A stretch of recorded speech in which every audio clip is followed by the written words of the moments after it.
कर्नाटक में बरपा है हिजाब पर हंगामा। भगवा वस्त्रधारी छात्रों की भीड़ जैसे ही पहुंचती है, लड़कियां पीछे हटने लगती हैं। सरकारी स्कूल कॉलेज में हिजाब बैन करने की वजह से पिछले कुछ दिनों से लगातार पूरे कर्नाटक में इस तरह की तस्वीरें सामने आ रही हैं। हिजाब में आने वाली छात्रों को कॉलेज में घुसने नहीं दिया जा रहा है, लेकिन छात्राएं इसे अपनी पहचान से जोड़ते हुए हिजाब छोड़ने को तैयार नहीं हैं। इस सब से ये पता चलता है कि इस्लाम पूरी दुनिया में फल फूल रहा है। तो ये जेलिसी है, हसद है कि मुसलमानों पर हमने इतने इल्ज़ामात लगा दिए, मुख्तलिफ तरह से हमने इनको दहशतगर्द साबित करने की कोशिश की, हमने इनकी मईशत का बेड़ा गर्क कर दिया, हमने इनसे तालीम छीन ली, इन पे करप्ट हुक्मरान मुसल्लत कर दिए, हर तरह से हमने इनका बेड़ा गर्क किया, मगर फल फूल कौन रहा है? इन्हीं का मजहब फैल रहा है दुनिया में।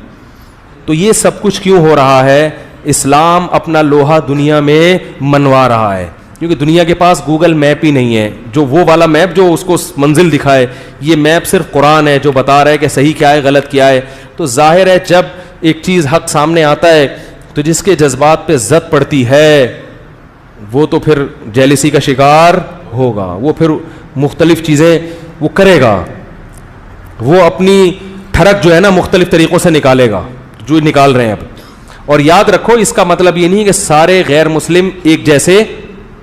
हम गैर मुस्लिमों को ये तो साफ तौर पर कहते हैं कि तुम्हारा मज़हब गलत है, लेकिन हर गैर मुस्लिम इस्लाम दुश्मन भी हो ऐसा नहीं होता।